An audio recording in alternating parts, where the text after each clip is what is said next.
Hello everyone, स्व अध्ययन पर स्वागत है। आज हम पढ़ेंगे कक्षा 7वीं के एक पाठ्य विषय भोर और बरखा। कवयित्री है मीराबाई। भोर और बरखा कविता में मीराबाई के पद दिए गए हैं। मीराबाई जो कि श्री कृष्ण के परम भक्त हैं। पहले पद में मीराबाई ने यशोदा माँ द्वारा श्री कृष्ण को जगाने के किस्से का वर्णन किया है।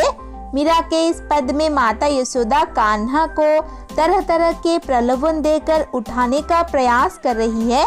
दूसरे पद में मीरा ने सावन के महीने का मनमोहक चित्रण किया है। साथ ही मीरा ने इस पद में श्री कृष्ण के प्रति अपने प्रेम का वर्णन भी किया है। भोर और बरखा अर्थात प्रभात और वर्षा, इससे संबंधित पदों में मीराबाई ने अपनी अनन्य भक्ति और प्रेम श्री कृष्ण के प्रति दर्शाया है। इन पदों को हम एनिमेशन के जरिए अध्ययन करेंगे। प्रथम पद इस प्रकार है।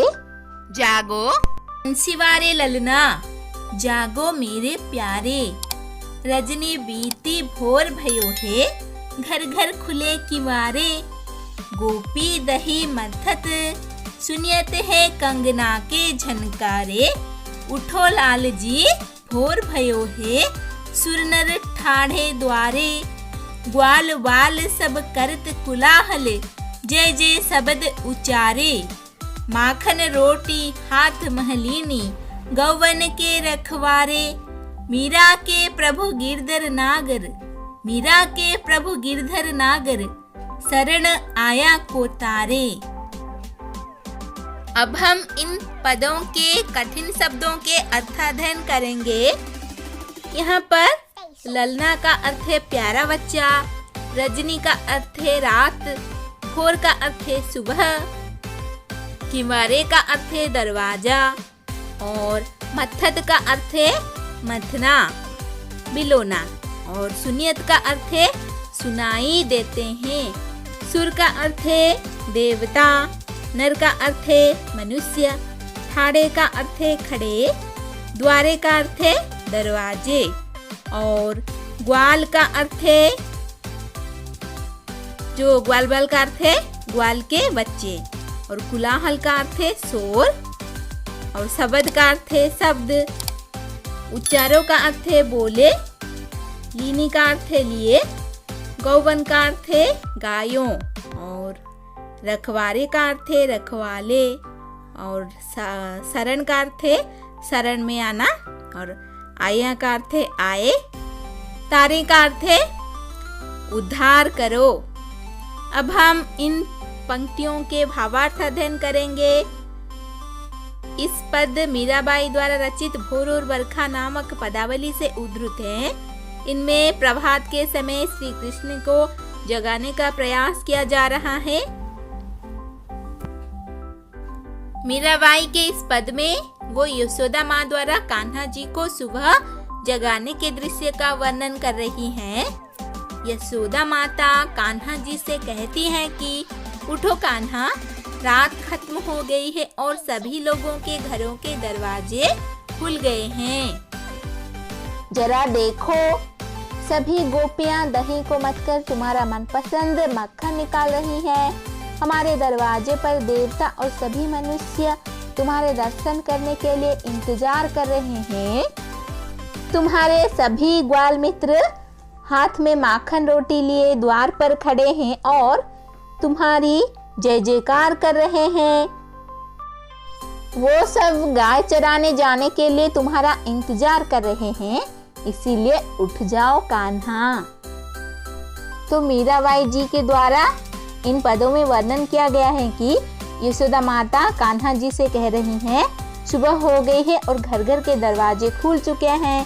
गोपियां दही मंथने लगी हैं, जिसके कारण उनकी चूड़ियां की झनकार सुनाई दे रही है। वह फिर कहती है कि दरवाजे पर सुर और नर खड़े हैं और श्री कृष्ण के ग्वाल मित्र जय जय करते हुए कोलाहल कर रहे हैं। ग्वालों गायों को चराने जाने की तैयारी में अपने अपने हाथों में माखन रोटी ले चुके हैं। मीरा कहती है कि भगवान श्री कृष्ण अपने शरण में आने वाले हर किसी पर उपकार करते हैं।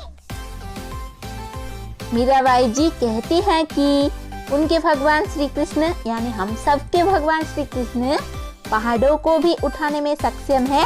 जो भी उनके शरण में आता है उसे वह भवसागर से यानी ये संसार रूपी सागर से पार लगा ही देते हैं। अब हम पद 2 अध्ययन करेंगे। बरसे बदरिया सावन की मन भावन की, सावन में उमग्यो मेरो मनवा, भनक सुनी हरि आवन की, उमड़ घुमड़ चहुदीस से आया, दामिनी दम के झरलावन की, नन्ही नन्ही बूंदन में हावर से, शीतल पवन सुहावन की, मीरा के प्रभु गिरधर नागर, आनंद मंगल गावन की। अब हम इन पदों के कठिन शब्दों के अर्थ अध्ययन करेंगे।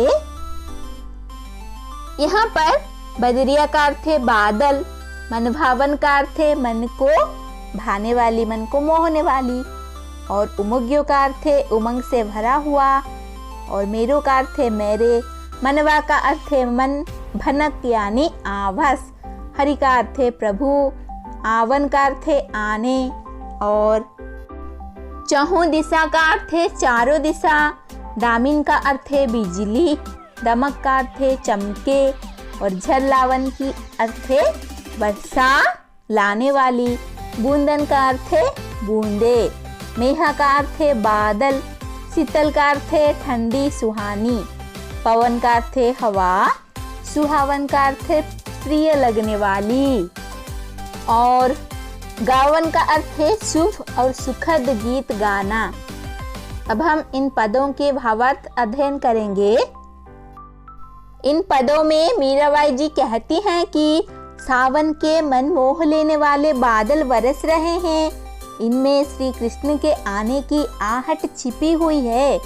मीरा यह समझ जाती है कि और उनके मन में उमंग भर जाती है। बादल उमड़ घुमड़ कर चारों दिशाओं से आते हैं, बिजली चमकने लगती है और वर्षा की झड़ लग जाती है। बादलों से नन्ही नन्ही बूंदें बरस रही हैं और ठंडी सुहानी हवा बह रही है। मीरा अपने प्रभु गिरिधर गोपाल के आने की खुशी में सुखद और मंगल गीत गाना चाहती है। इस कविता में मीरा ने वर्षा ऋतु का वर्णन किया है। सावन में जब बादलों से बारिश होने लगती है तो मौसम सुहाना हो जाता है। सावन के आते ही मीरा के मन में उमंग उठने लगते हैं और जैसा कि श्री कृष्ण के आने की सूचना से होता है, बादल चारों दिशाओं से उमड़ घुमड़ कर आते हैं और बिजली चमक चमक कर बारिश के आने की सूचना देती है। ऐसे में रिमझिम बारिश होने लगती है और सुहानी ठंडी हवा चलने लगती है। ऐसे में मीरा का मन होता है कि अपने प्रभु की आराधना में मंगल गान शुरू कर दें।